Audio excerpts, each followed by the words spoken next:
56.8 points per game. That is something we'll definitely need to tighten up as we move forward through the season and try and stay competitive. On 4th and 13, the Crush elect to go for a field goal. The kick is up, and it is no good, giving the Empire the ball inside the Crush 20-yard line on the change of possession. So we're going to need the defense to try and hold them to a field goal try here, or a turnover would be even better. Let's go for that turnover. Crush. Here we go. Leading passer on the season for the Crush right now is Sean Goldrick with 328 yards passing, 5 touchdowns and 3 interceptions. Liam Nadler does have 8 touchdowns on the season. In the 2 games he has played so far, he has 89 yards, with 8 touchdowns and 2 interceptions. Leading rusher for the Crush coming into today's game was number 13, Josh Ford, with 144 yards rushing and 2 touchdowns on the season. Leading receiver for the Crush coming into today's game was Kyle Kaiser with 291 yards receiving and 6 touchdowns, and he has already been targeted a couple times in this game with at least 1 reception on that first drive that I saw. So that's kind of what the players are bringing to the game. That's kind of what we're looking at as far as the stats. The Crush are definitely the underdog in this one, but that doesn't mean a lot of teams are considered underdogs on paper. And like I was saying, all you need is a little bit of confidence to get that momentum going. And the Crush right now, they gained that. They've had 2 weeks now to plan for this game, to go in and run the offense, to get players reps, to see what they got going on. And I misspoke about where the Empire were going to take over the ball. They took over the ball at their own 5-yard line after that missed field goal. So that's definitely a rule difference that I wasn't aware of there. My fault. On 1st and 10, they passed to the left-hand side for 5 yards, bringing up a 2nd and 5 for the Crush defense. Again, solid tackling on the play. Didn't let him get extra yards. No run after catch. No yards after contact. Stopped him where he was. We got 3 receivers to the wide side, 1 to the near side. It is a passing play to the wide side, a screen play, and they give him forward progress for the first down as Spokane moves the chains. It's a good start to the first half so far. I have no problems with what I'm seeing right now. Both teams are competing. They're both playing hard, and it is a commercial break, so let's get into some of the league leaders and standings and things of that nature. Actually, let's do Week 8 Players of the Week. So last week, Players of the Week for Week 8. This is Week 9. Offensive Player of the Week. 1st and 10. Crush, again, another solid tackle by the defense. And that will bring up a 2nd and 6 for the Empire.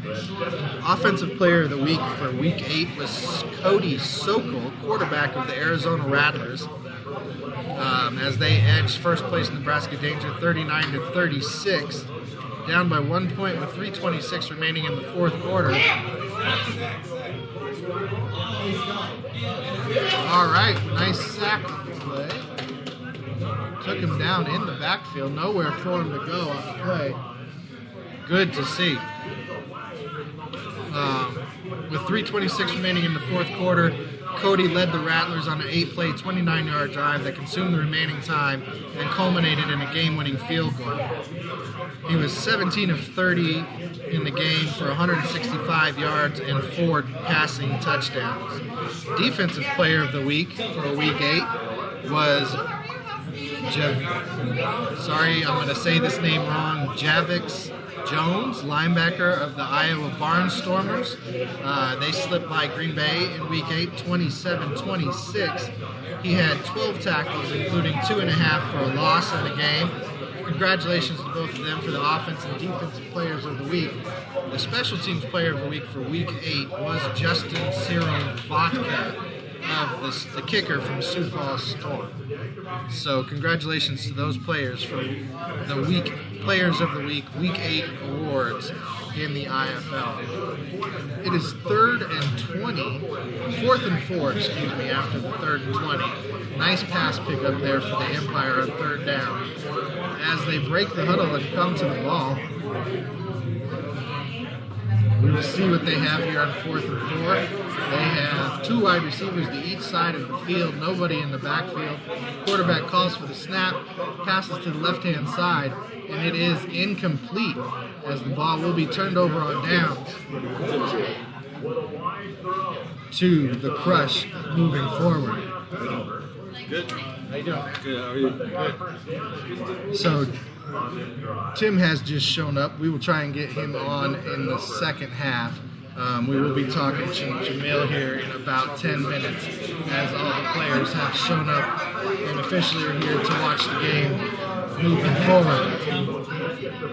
All right, the Crush now have the... Oh, did they get a flag on the play? Was there a penalty?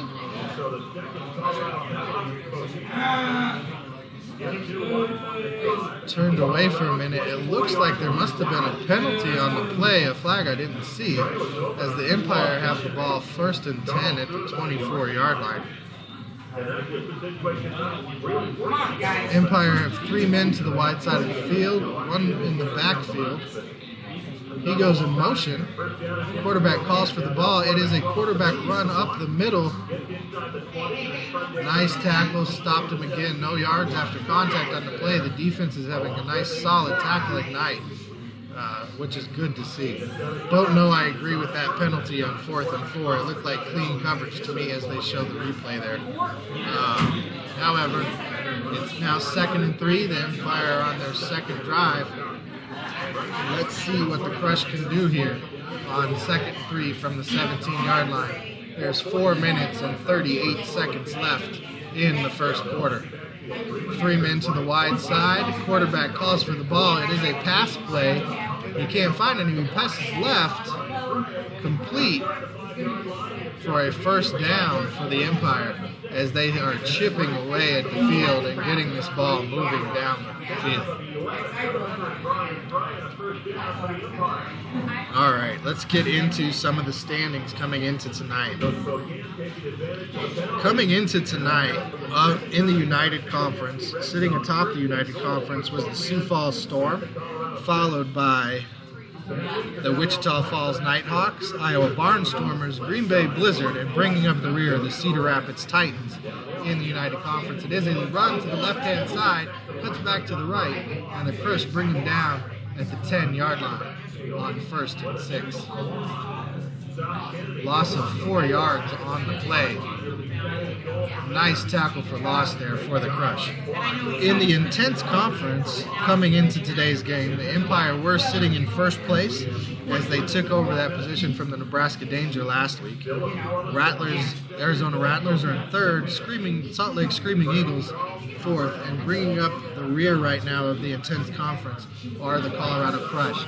But I'm expecting them, now that it looks like they're hitting their stride, to start making some progress up that board. Pass play on the play. It is complete. He is cutting across the field, breaking tackles, got a block, and he's taken down by the Crush at the 2-yard line, bringing up 3rd down on the play. Yeah, somebody find that plug.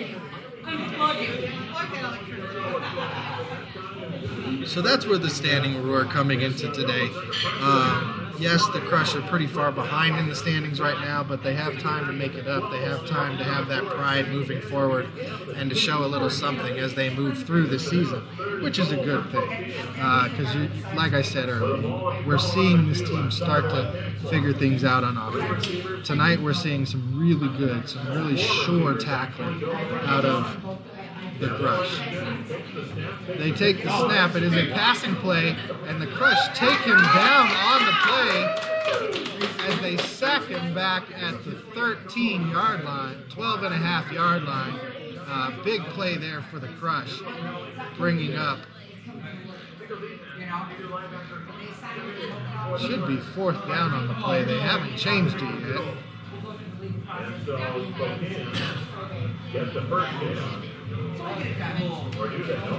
Nope, another flag on the play, giving Spokane a 3rd and 1, negating the sack.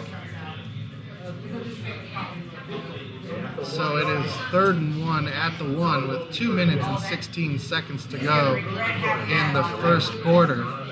Let's see if the Crush can come up with another big stop here inside their own 5-yard line.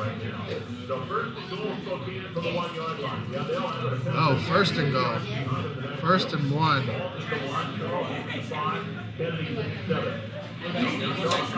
There we go. Center quarterback is under center. Man goes in motion. It's a run play up the middle. Stop it short of the line of scrimmage. They are playing some real good ball in the trenches right now. Bringing up 2nd and 4 on the drive for the Empire. This will be a good time to say the interview questions again, or the trivia questions to win the tickets. And again, the first person to text in to 720-515-5597 at halftime with the correct answers to all 3 questions will win 4 tickets to an upcoming Colorado Crush home game. 2nd and 4, ball is snapped, pass to the right-hand side on the screen play. He cuts back to the middle of the field and is taken down at the 5-yard line. Great play there defensively for the Crush. All right, here are your 3 trivia questions to win 4 Colorado Crush home game tickets. 1, what year was Colorado Crush defensive coordinator Marvin Jones named Sporting News College Football Player of the Year? What college did he play for? And how many points did the Crush give up in the first half? Again, the first person to text in at halftime with all 3 correct answers to 720-515-5597 will win. 3rd and 4, that play pass is incomplete, bringing up 4th down. This is another goal line stand for the Crush defense. Let's see if we can get, brings up 4th and 4 for Spokane.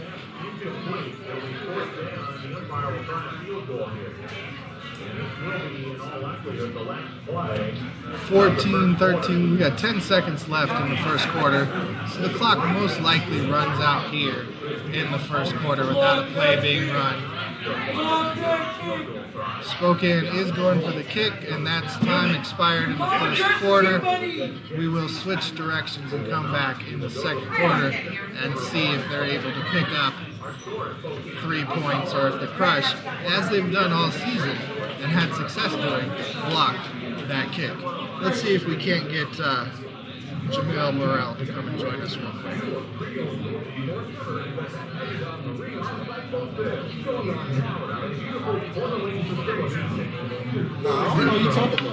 All right, joining us now in between the first and second quarter, we have defensive lineman from your Colorado Crush, Jamil Morrell. Jamil, introduce yourself to the listeners, tell them your position, what you play, things like that. Let them know a little bit about yourself.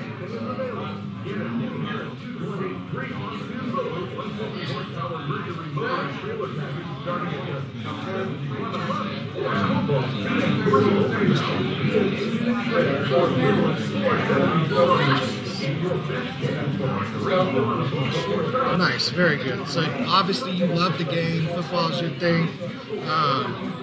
Tell everybody since you've had that experience in the outdoor game, now you've transitioned to the indoor game, tell everybody a little bit about what the biggest differences in those 2 games are. I wouldn't necessarily say the speed.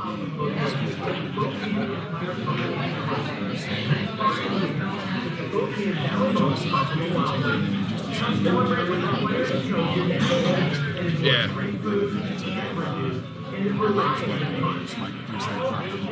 Right.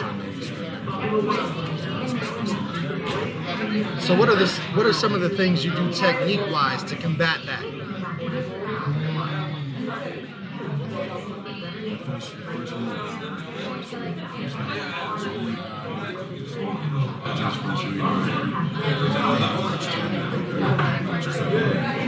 All right, so with that, would you say then that the hardest part of the indoor game is is mastering your technique so that first move does work. Yeah.